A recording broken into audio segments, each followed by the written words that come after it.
Queridos irmãos e irmãs, a paz do Senhor Jesus. Muito bom estar aqui com vocês, retornar a essa escola bíblica para adolescentes, saudar o pastor Roberto José, saudar o pastor Kelvin Klein e toda a liderança do departamento adolescente, a cada um de vocês, saudar aqueles que nos assistem nesse momento. Dependo da graça de Jesus, das vossas orações. E assim como vocês, eu espero também receber nessa noite da parte dele. Nós vamos ler um texto bíblico e eu quero convidá-los para abrir as vossas Bíblias. Alguns vão abrir, outros vão acessar. Segunda Epístola de Pedro, capítulo 3. Eu sempre busco fazer, e sempre que eu posso, eu recomendo. O quê? Aqui eu estou diante de muitos jovens que amam a Bíblia, muitos adolescentes que amam a palavra de Deus, e alguns desses aqui e dessas aqui têm um desejo muito grande de servir a Deus através da pregação e do ensino, e esse desejo já é algo, creio que, plantado por Deus em cada coração. E como é uma escola, antes de ler, eu já quero fazer uso desse espaço, que é o espaço apropriado para isso, para dar uma orientação. Vocês vão, no momento de Deus, terem responsabilidades muito grandes para pregar e ensinar a palavra de Deus, e em alguns momentos em trabalhos como este, escolas como esta, trabalhos parecidos com esse, como congressos, etc, etc. E o conselho que eu deixo para cada um desses jovens aqui, dessas jovens aqui também, é o seguinte: a não ser que Deus dê para você uma direção muito específica. E eu falo para as presentes e novas gerações, e falo para presentes e novas gerações mais antigas, porque há uma diversidade de gerações que convivem entre si. A não ser que Deus dê uma direção muito específica. A não ser que Deus dê uma direção muito específica, busquem sempre considerar o tema do evento. Todas as vezes que um departamento da igreja se mobiliza para congressos e para escolas, há um contexto de oração que envolve a escolha do tema. Então, eu não vou me delongar nisso. A não ser, guardem isso para o resto da vida, a não ser que Deus dê uma direção diferente e específica, mas muito específica. Sempre busque, nas oportunidades que tiverem, considerar o tema. Então é considerando o tema, porque Deus não me deu uma direção no outro sentido, que nós vamos ler a partir do verso 1 da segunda epístola do apóstolo Pedro. Amados, escrevo-vos agora esta segunda carta, e ambas as quais desperto com exortação o vosso ânimo sincero, para que vos lembreis das palavras que primeiramente foram ditas pelos santos profetas, e do mandamento do Senhor e Salvador mediante os vossos apóstolos, sabendo primeiro isto, que nos últimos dias virão escarnecedores andando segundo as suas próprias concupiscências, e dizendo: onde está a promessa da sua vinda? Porque desde que os pais dormiram, todas as coisas permanecem como desde o princípio da criação. Eles voluntariamente ignoram isto, que pela palavra de Deus, já desde a antiguidade existiram os céus e a terra, que foi tirada da água e no meio da água subsiste, pelas quais coisas pereceu o mundo de então coberto com as águas do dilúvio. Mas os céus e a terra que agora existem pela mesma palavra se reservam como tesouro e se guardam para o fogo, até o dia do juízo e da perdição dos homens ímpios. Mas, amados, não ignoreis uma coisa, que um dia para o Senhor é como 1000 anos, e 1000 anos como um dia. O Senhor não retarda a sua promessa, ainda que alguns a tenham por tardia, mas é longânimo para convosco, não querendo que alguns se percam, senão que todos venham a arrepender-se. Mas o dia do Senhor virá como ladrão de noite, no qual os céus passarão com grande estrondo e os elementos ardendo se desfarão, e a terra e as obras que nela há se queimarão. Havendo, pois, de perecer todas estas coisas, que pessoas vos convencer em santo trato e piedade, aguardando e apressando-vos para a vinda do dia de Deus, em que os céus em fogo se desfarão e os elementos ardendo se fundirão. Mas nós, segundo a sua promessa, aguardamos novos céus e nova terra, em que habita a justiça. Pelo que, amados, aguardando estas coisas, procurai que deles sejais achados imaculados, irrepreensíveis em paz, e tende por salvação a longanimidade de nosso Senhor, como também o nosso amado irmão Paulo vos escreveu, segundo a sabedoria que lhe foi dada, falando disto como em todas as suas epístolas, entre as quais há pontos difíceis de entender, que os indoutos e inconstantes torcem, e igualmente as outras escrituras para a sua própria perdição.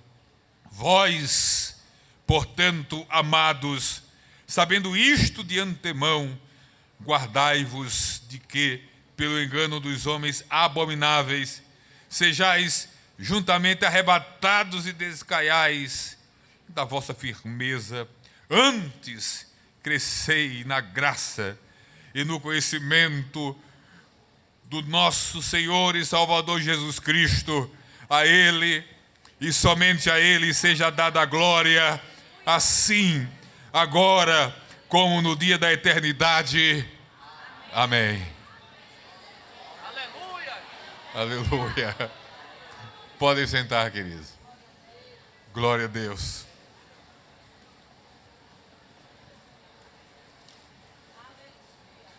Se já fazia tempo, atenção, se já fazia tempo que você não tinha conseguido ler um capítulo da Bíblia num dia só, leu hoje. Acabamos de ler um capítulo da Bíblia. Não sei se já faz tempo para alguns que não conseguem fazer isso.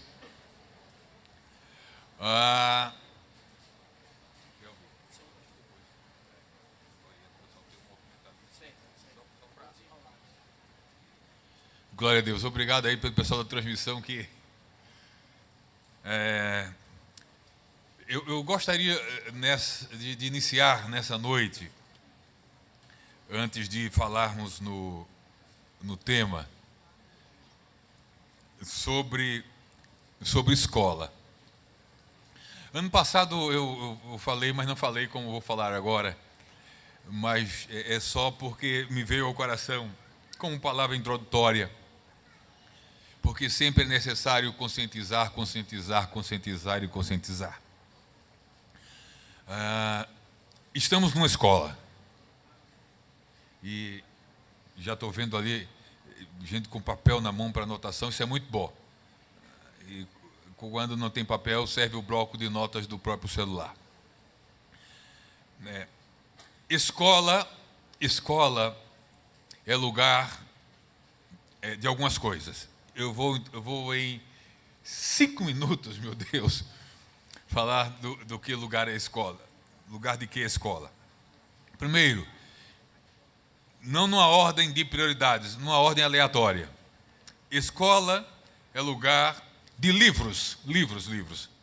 E eu trouxe um para apresentar para vocês. Esse é o meu último livro publicado e escrito. E é um livro que eu gostaria que vocês, os que puderem, aqueles que ganham de mesada 2000 e que agora tem 13º em dezembro, esses que podem assim comprar, comprem. Os que não podem, não têm essa mesada toda, peçam aos seus pais. Agora, isso serve para todos, todos. Mas em especial, nessa noite eu quero recomendar para músicos. Os que tocam, os que cantam, os que cantam, os que solam, os que cantam em grupos musicais, etc. Teologia da música. Os que estão aqui presentes, os que nos assistem, teologia da música. A proposta dessa obra, em sua totalidade, ela é inédita no Brasil. Nós trabalhamos numa só obra, uma abordagem bíblica. Vocês vão encontrar aqui comentários bíblicos sobre textos da Bíblia que tratam de música de Gênesis a Apocalipse. Vocês vão encontrar aqui uma abordagem histórica, a música do período dos pais da igreja, que é o período depois do Novo Testamento, até os dias de hoje. Eu trato de música nos dias de hoje, os desafios e várias questões sobre música hoje. E falo de música numa questão prática. Por exemplo, a música na igreja. Qual o lugar da música na igreja? A música, ela concorre com a pregação ou ela completa? Eu trato disso. O lugar da música no culto, o lugar da música na igreja. Propósito da música. Qual é o propósito da música? Será que o único propósito da música à luz da Bíblia é a adoração a Deus? Ou a música tem outros propósitos? Então, nós trabalhamos todas essas questões e uma gama de outras questões nessa obra aqui, que eu desejo. Eu escrevi pensando nos rumos, entre outras coisas, numa direção de Deus, nos rumos que a nossa música vem tomando na igreja. E a música, como qualquer outra coisa, é um processo, envolve um processo dinâmico, e música de tempo em tempo vai mudando, vai surgindo novos estilos musicais que caminham juntos com antigos estilos. Então, teologia da música. Orem por mim. Esse ano que vem eu estarei em muitos lugares trabalhando esse tema. Não vou trabalhar ele hoje à noite aqui, mas eu quero concluir dizendo o seguinte: teologia da música, música e teologia. Teologia, estudo da Bíblia, não é coisa só para pregador e ensinador da palavra. Aqueles que, principalmente, que compreendem de exercerem um serviço na igreja que envolve mais a música, o conhecimento da palavra de Deus é fundamental para esses. Sabe por quê? Porque uma boa teologia produz boa música. Eu vou dizer uma coisa de coração para vocês. Se alguns dos nossos músicos e cantores, é a mesma coisa com pregadores e ensinadores, não muda. Se alguns dos nossos músicos e cantores tivessem uma melhor teologia, um melhor conhecimento bíblico doutrinário, não tocariam nem cantariam algumas músicas. E quando falta esse conhecimento doutrinário, não é porque a igreja não tem esse conhecimento doutrinário, é porque geralmente esses não frequentam a escola dominical, não frequentam culto de ensino, e quando vem para a escola bíblica não presta atenção. Então não é falta de ensino em nossa igreja, é falta da presença desses, não de todos, eu falei alguns, nesses lugares específicos onde a palavra é ensinada. Eu recomendo a músicos não apenas estudarem e desenvolverem as suas habilidades musicais, mas a estudarem também teologia, a fazer um curso de teologia. Sabe por quê? E vou finalizar, isso faz parte da aula. Vou finalizar dizendo o seguinte: quanto melhor for a sua teologia, melhor será a sua música. Teologia boa, música boa. Música boa, teologia boa. As duas coisas se completam. Então estudem música, mas estudem na mesma medida a palavra de Deus. Não, nunca menos. Ou na mesma, ou numa medida maior, mas nunca menos. O maior livro bíblico sobre música é o livro dos Salmos. E se você prestar atenção, cada salmista, Davi compôs a maior parte, na letra de cada salmo, que são composições musicais, há uma boa teologia ali. Porque eram homens que antes de compor, eles tinham o conhecimento acerca de Deus, dos seus propósitos, dos seus planos, do seu ser. E por isso, por conhecerem a Deus como conheciam, puderam compor o que comporam. Quem pode dizer amém? Então façam isso. Eu acredito, eu vivi isso. Na introdução à obra, eu falo da minha relação com a música. Eu sempre dividi a minha vida como crente entre música e o ensino e a pregação da palavra, mas obviamente Deus me deu uma direção mais para o lado do ministério do ensino e da pregação, mas não dá para separar as duas coisas. Os grandes mestres, os grandes líderes da Bíblia foram grandes adoradores, foram músicos, não profissionalmente todos, mas pelo menos todos foram grandes adoradores, no sentido de adorar a Deus naquele nível, naquela dimensão que ele deve e que ele deseja ser adorado. As duas coisas combinam e caminham muito bem juntas. Glória a Deus. Então, escola é lugar de livros, escola é lugar de ensino e, obviamente, escola é lugar de aprendizagem, ensino-aprendizagem. Mas há uma quarta coisa. Primeira coisa, escola é lugar de livros, escola é lugar de ensino, escola é lugar de aprendizagem. Escola é lugar de propósito, ou propósitos. De vez em quando eu volto para a escola. Escola em termos de conhecimento secular, fazendo aqui e ali alguns cursos. Há alguns aqui no ensino fundamental, há alguns outros aqui no ensino médio. Quem já está aqui no ensino médio? Muitos aqui no ensino médio. E outros aqui, já tem gente aqui em faculdade. Olha ali, olha aqui, já tem gente em faculdade. Estou falando de ensino secular, educação fundamental, ensino médio, curso superior. Atenção, escola é lugar de propósitos. Se você estuda sem propósito, para onde você caminha? Em qualquer nível que você se encontre hoje, estou falando do ensino secular, é preciso haver propósito. Por que eu estou estudando? Para que eu estou estudando? Propósitos em escolas, em qualquer nível de educação, é uma realidade para o mundo secular e é uma realidade no contexto da vida espiritual cristã. Você veio você está participando de uma escola bíblica.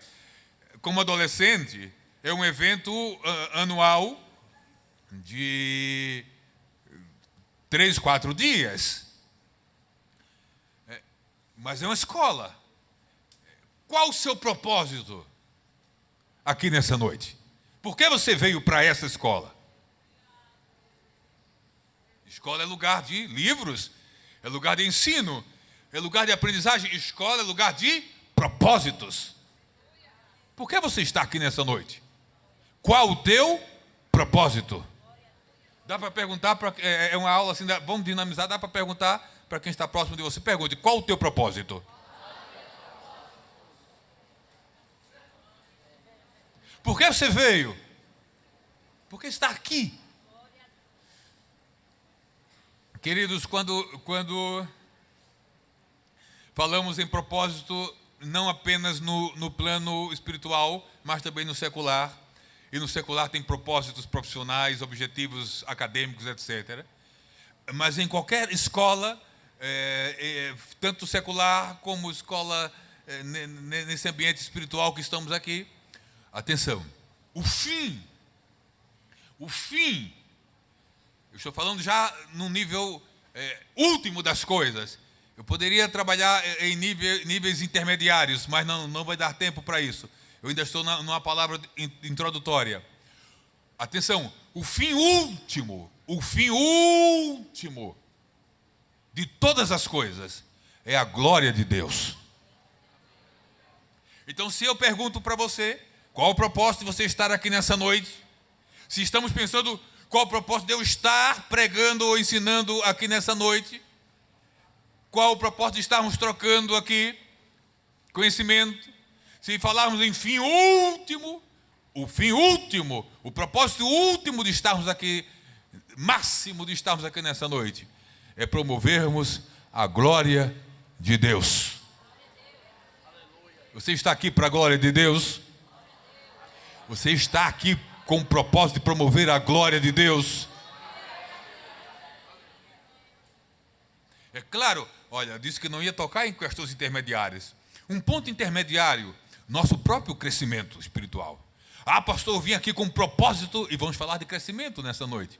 O tema que eu trabalharei nessa noite é crescendo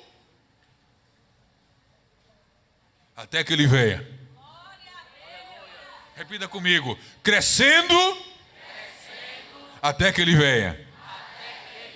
Ok. É a quinta razão e motivo de ser de uma escola. Escola é lugar de crescimento. E certamente muitos vieram aqui nessa noite para continuarem crescendo na presença de Deus. Mas um crescimento que o fim último é a glória do próprio Deus.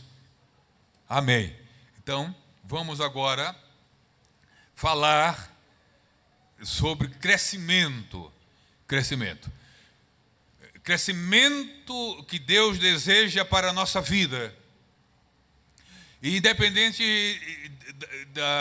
de vocês serem tão jovens como são, e de eu não ser mais tão jovem assim, todos, e alguns aqui estão no meio do caminho. Tem gente no começo da estrada, tem gente no meio, tem gente no pé da ladeira, tem gente no meio da ladeira, e tem gente no topo da ladeira, e tem gente descendo da ladeira. Eu não quero ser essa turma do descendo da ladeira, mas eu não sei se, eu acho que já estou. Ninguém quer pensar em descer a ladeira. Mas não tem. Se vocês viverem bem, ou pelo menos até o quanto eu já vivi, uma hora, vai ter que, nesse aspecto da vida bio-orgânica, descer a ladeira. Mas independente de quanto tempo de crentes, de quanto tempo de vida cada um de nós tem aqui, todos nós temos a possibilidade e precisamos continuar crescendo, repita comigo, crescendo até que Ele venha. Mas ele quer que nós cresçamos no quê? Oh, meu Deus do céu. Olha só, vamos a uma resposta direta. Abra, por favor, a sua Bíblia na Epístola de Paulo aos Efésios, capítulo 4. Em que Deus se deseja que nós cresçamos até que Ele venha? Efésios 4.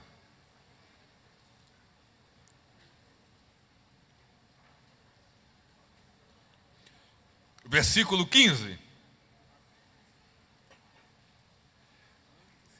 Em que áreas da vida Deus deseja que cresçamos até que Ele venha? Paulo escreve aos Efésios, e no capítulo 4, verso 15, nós lemos: antes, seguindo a verdade em amor, Cresçamos, vocês cresçamos. Não, eu digo, vocês completam. Porque o problema foi meu. Cresçamos. Não, tá bom. Mas como desde que eu cheguei aqui eu ouvi dizer que adolescente não fala, grita, vocês só precisam completar com em tudo, ok? Do jeito adolescente de dizer a coisa aqui.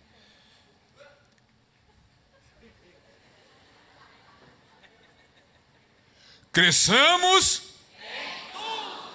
Essa é a vontade de Deus. Que a gente cresça em tudo.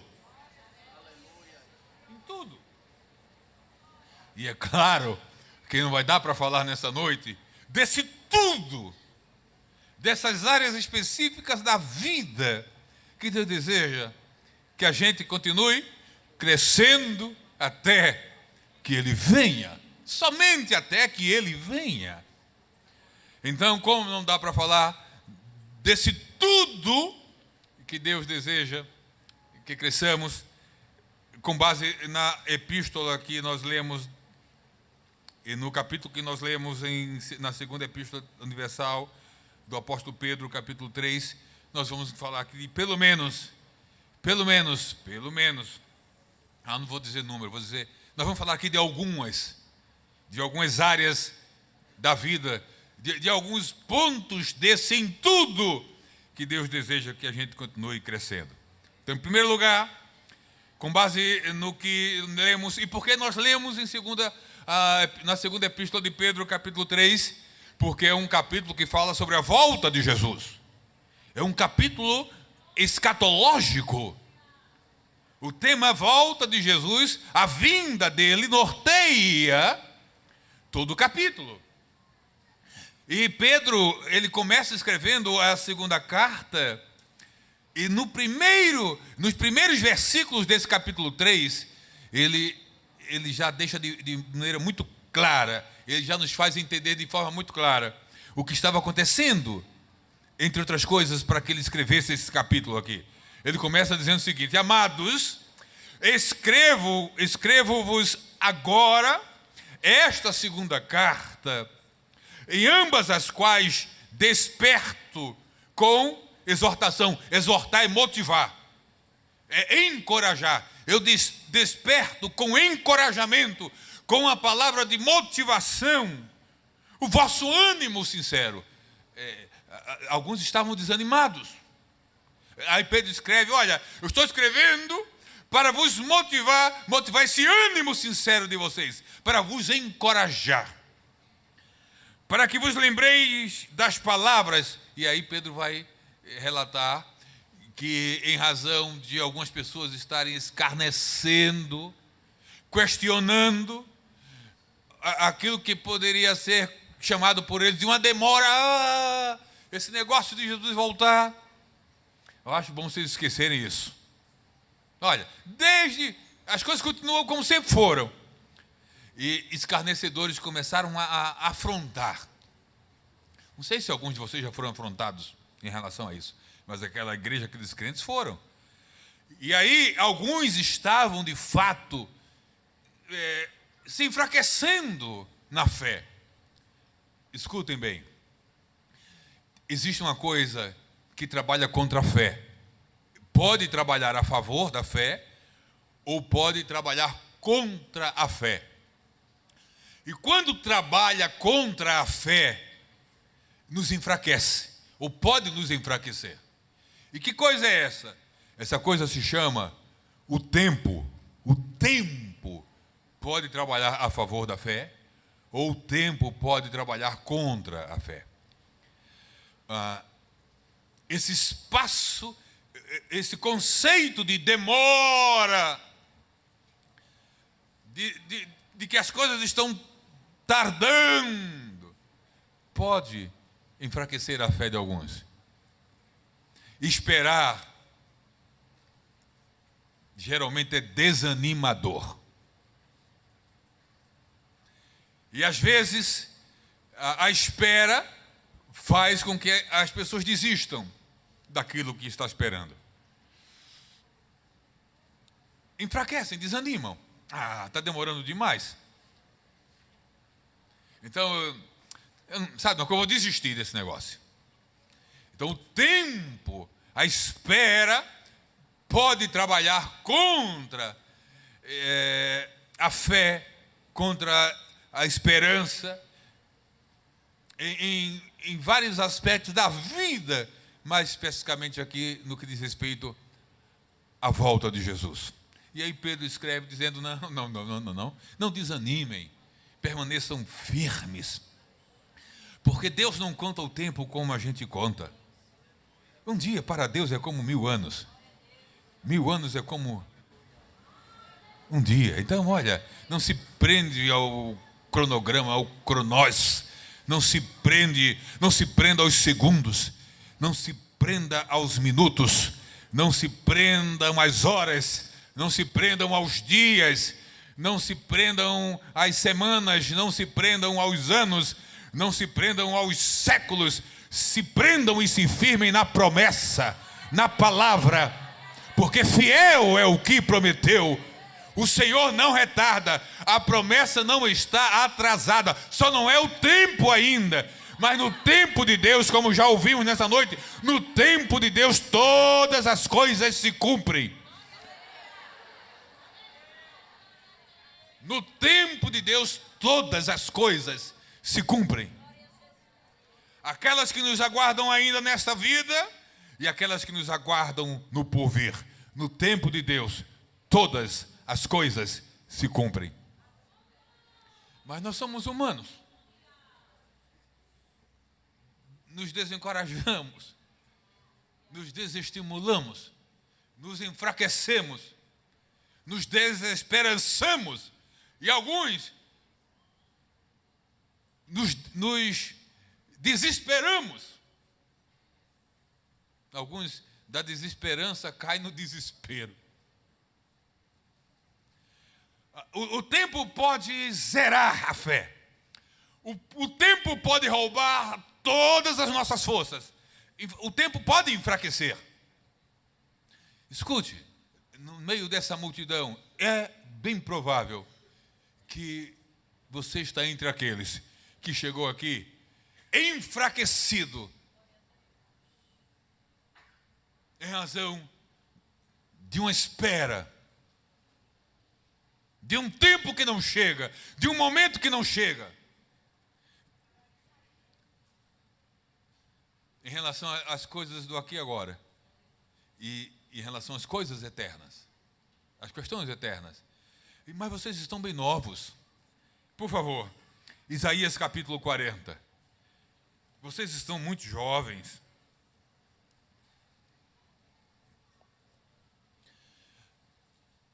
Eu gostaria de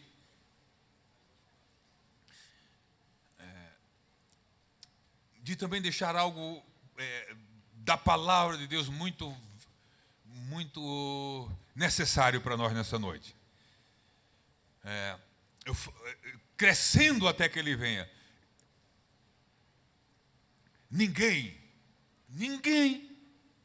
absolutamente ninguém, consegue continuar crescendo naquelas coisas que Deus deseja que cresçamos, sem a ajuda do próprio Deus.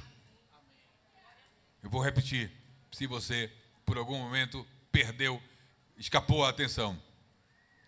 Ninguém terá possibilidades de continuar crescendo até que Ele venha, de continuar crescendo naquelas coisas que Deus deseja que a gente cresça, se o próprio Deus não o ajudar. O nosso crescimento depende dEle, depende dEle, depende dEle, depende dEle. Depende de nós, mas também depende dEle, depende dEle, depende dEle. Você não crescerá nas coisas de Deus. Eu não crescerei, nós não cresceremos se Ele mesmo, que deseja que cresçamos, não nos ajudar, se não buscarmos a ajuda dEle. Então escute, vocês estão muito jovens, mas tem uma coisa que também pega os jovens. Eu falei que o tempo trabalha contra a gente. Eu vou completar 40 anos de fé. Eu estou há quase 40 anos esperando Jesus voltar.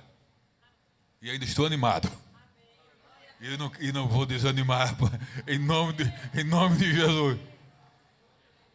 Vocês não têm nem 40 de vida. Tem muito chão, tem muito chão. Se Jesus não voltar, tem muito tempo. Tem muito calendário ainda pela frente. Mas escute, jovens têm vigor, têm força, têm ânimo. E para segurar vocês não é fácil. Para acompanhar o ritmo de vocês não é fácil.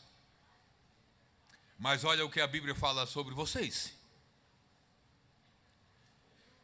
Isaías 40, a partir do verso 28. Primeiro, o texto começa falando sobre Deus e depois sobre vocês. Isaías 40, 28. Não sabes, não ouviste que o eterno Deus, o Senhor, o Criador dos confins da terra, nem se cansa. Diga comigo, Deus não se cansa. Diga comigo, nem se fatiga. Não há esquadriação do seu entendimento. Verso 29. Deus, Ele, dá vigor ao cansado. Eu não sei, não precisa levantar a mão. Tem alguém cansado aqui? Cansado na fé. Passando um momento de fraqueza espiritual. De falta de motivação. Eu vim arrastado. Eu quase não vinha. Vim porque me trouxeram. Eu vim porque sabia que alguém vinha, eu vim. Mas se não fosse, eu não viria. E não sei nem se assistiria em casa, não sei. Estou aqui arrastado, estou aqui fraco. Deus sabe. Escute. Dá vigor ao cansado. E multiplica as forças do que não tem nenhum vigor. Então, escute, tem dois grupos aqui, tem duas situações aqui. A dos cansados. O cansado tem algum vigor, mas não tem tanto mais. Está cansado. Então, já parte da energia, do vigor já foi. E tem uma segunda condição aqui. Gente que não tem vigor nenhum. Tem os que tem pouco aqui, os cansados, e os que não têm vigor, zero. E aí o texto, eu gosto desse texto, claro, é Bíblia, eu tenho que gostar, mas tem uns textos assim que mexem com a gente. Ele multiplica as forças ao que não tem vigor. Repita comigo, zero vigor. Quem gosta de... Essa pergunta vai ser difícil. Quem gosta aqui de matemática? Faz assim, quem gosta de matemática. Deus abençoe. Agora vamos lá. Quem não gosta de matemática? E vocês cortaram pro auditório. E tem gente vibrando ali, quase saltando. Desesperado, levantando as duas mãos. Ok. Mas vamos lá. Eu vou fazer uma pergunta, atenção. Porque ela é tão básica. Atenção, galerinha. Ela é tão básica. Atenção. Ela é tão básica que até quem não gosta de matemática vai saber responder. Não é possível. Porque se não souber, não é questão de não gostar. É outra. Que eu não quero aqui entrar em detalhe. Repita comigo, estamos numa escola.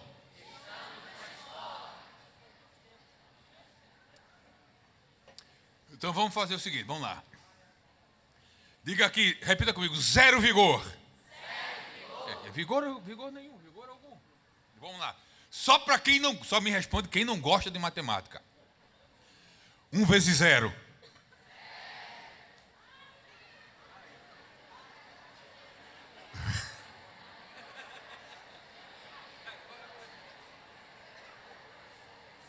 Vamos lá.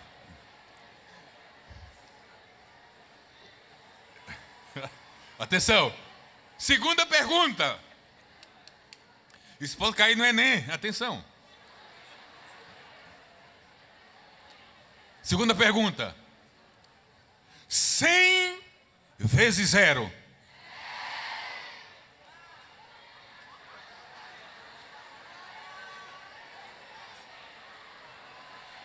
Aleluia. Eu só vou fazer 4 perguntas. A terceira. 1000 vezes 0.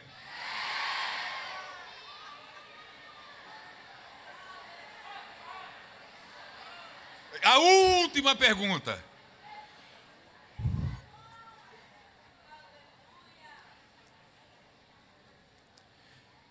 Antes disso, uma confissão. Eu também não gostava de matemática. Até agora não. 1 milhão vezes 0. Agora, atenção, acabou a prova de matemática nesse nível racional. Agora, atenção, não respondam no ímpeto. Pensem antes de responder. Atenção. Agora tem que raciocinar. E matemática exige raciocínio. Vocês são muito inteligentes. Até quem não gosta, sabe. Atenção. Deixa eu olhar para o relógio ali. Meu Deus. Agora, atenção. Não, provavelmente alguns não vão sentir, não vão responder. E eu vou entender por quê. Porque exige uma resposta elaborada que nós vamos tentar dar. Atenção. Deus vezes 0.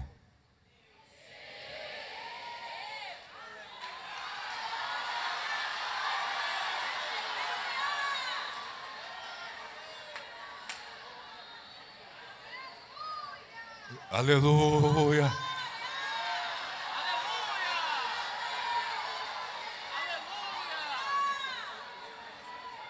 Aleluia.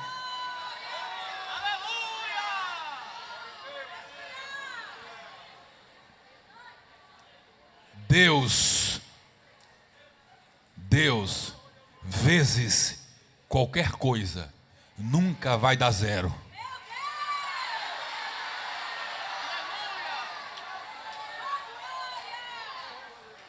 Porque Ele é o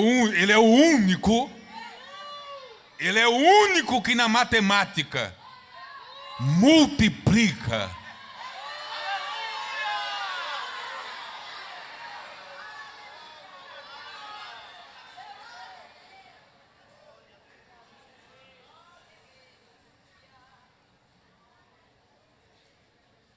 Multiplica as forças do que tem ou daqueles que não têm vigor algum. Você entrou aqui zerado de ânimo, zerado de fé, zerado de vigor. Deus pega esse zero na multiplicação de Deus.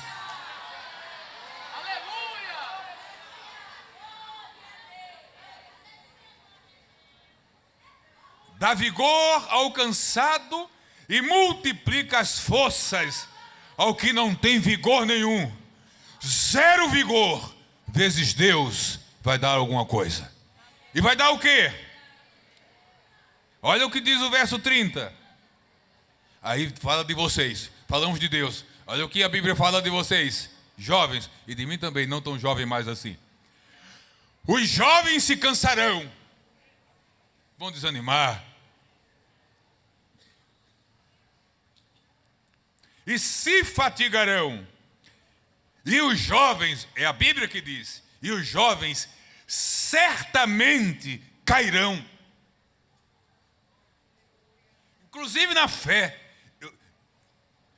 É bem provável que você conheça algum jovem que caminhou junto com você, que cantou junto com você, que esteve no 10 junto com você e caiu.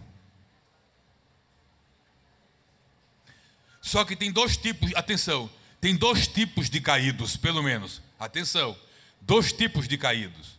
Os caídos que já se foram e os caídos que ainda estão.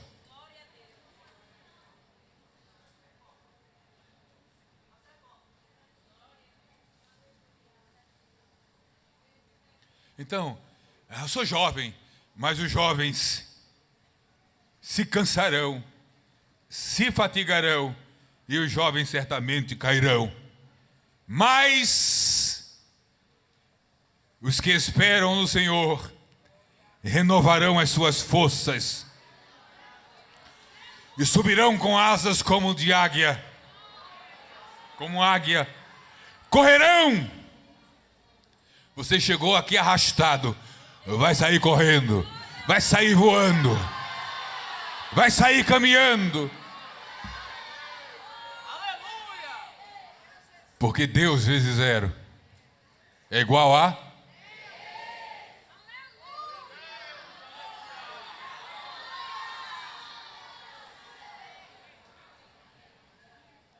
Então há uma responsabilidade.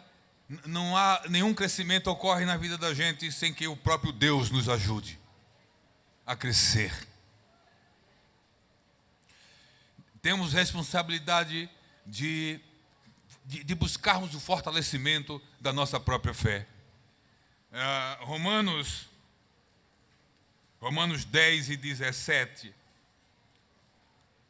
Eu acredito que é o último texto que eu cito. Já chegou a hora. Aleluia. Meu Deus. Romanos 10, 17.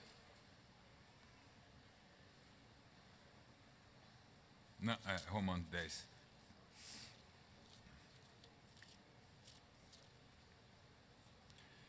De sorte que a fé é pelo ouvir, e o ouvir pela palavra de Deus. Nós temos a responsabilidade de buscarmos o fortalecimento da nossa fé. E um dos meios, não apenas o único, a oração fortalece a fé, mas não há nada que supere a Bíblia, a palavra de Deus. E quando eu falo de oração, a oração é um diálogo. Então há a palavra de Deus na oração, porque eu falo com Ele e Ele fala comigo. Mas aqui no sentido mais estrito das Escrituras, a fé vem pelo ler, a fé vem pelo estudar, a fé vem pelo ouvir a palavra de Deus. Então nessa noite, pela palavra de Deus, fé está sendo gerada na minha e na sua vida. Há uma fonte geradora de fé, há um dinamismo, a força do Espírito por meio da palavra agindo em nosso meio nessa noite. Então, olha, nada, nenhum processo, nenhum objetivo de crescimento alcançaremos se Deus não nos ajudar. Se Deus não nos ajudar. Temos a nossa responsabilidade no processo de ler, estudar e de ouvir. E enquanto lemos, e enquanto ouvimos a palavra de Deus, Deus age por esses meios, fortalecendo a nossa fé, a nossa esperança. Por isso que Pedro escreve a palavra de Deus. Porque Pedro sabe que na inspiração do Espírito, quando aquela epístola, quando aqueles textos fossem lidos, iria produzir fé. Os desmotivados se motivariam, os cansados se fortaleceriam, os sem vigor ficariam revigorados, porque a fé, Deus, por meio da sua palavra, promove isso. Então, sem a ajuda de Deus, nós não cresceremos até que Ele venha. Podemos ficar em pé? Puxa, é uma pena que não é vigília, mas amanhã vocês têm mais. Cadê o pessoal do louvor ali, daquilo que a gente ensaiou? Escute, eu vou terminar com uma oração. E eu queria convidar aqui à frente a você que entrou aqui nessa noite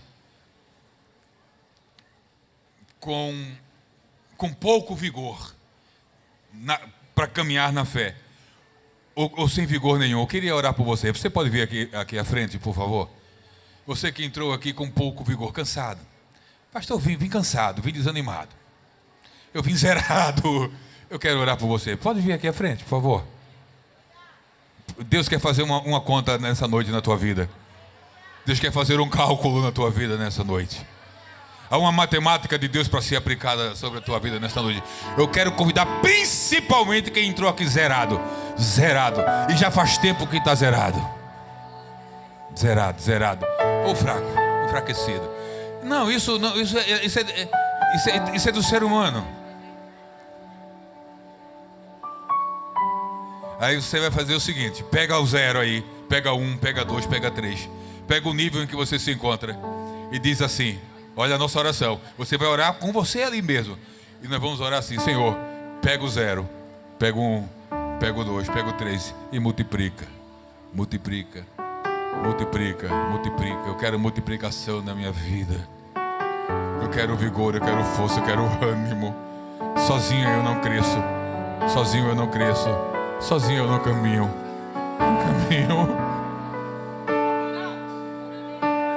E nós vamos, enquanto pedimos a Deus para fazer essa conta, escute. Eu preciso ler o último versículo da segunda epístola. Rebaixou Ramá.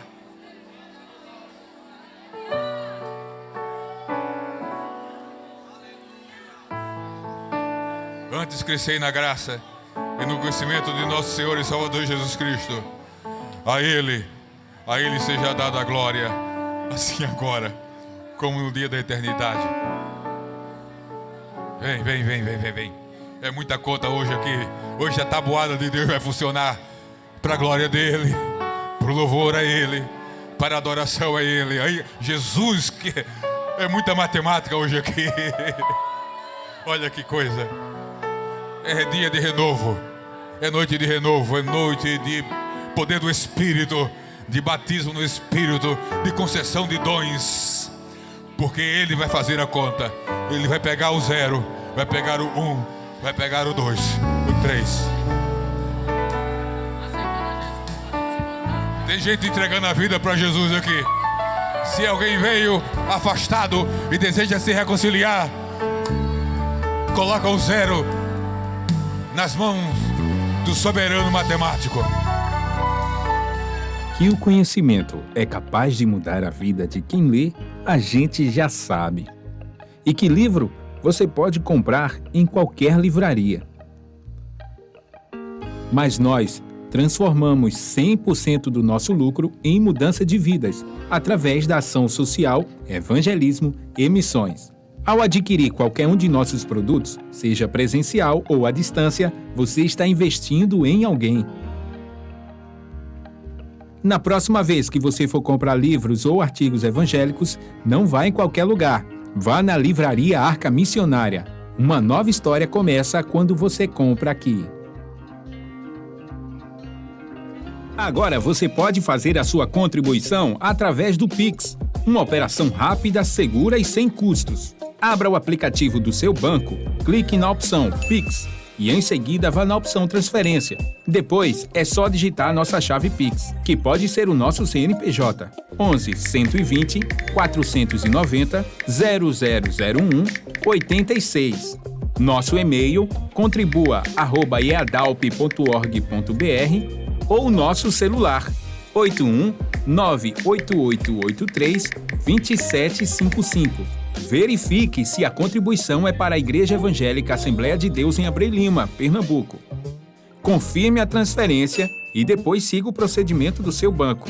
Anote nossas chaves Pix para não esquecer. CNPJ 11 120 490 0001 86. E-mail contribua@iadalp.org.br. Celular 81 98883 2755. Você está contribuindo para o crescimento da obra de Deus.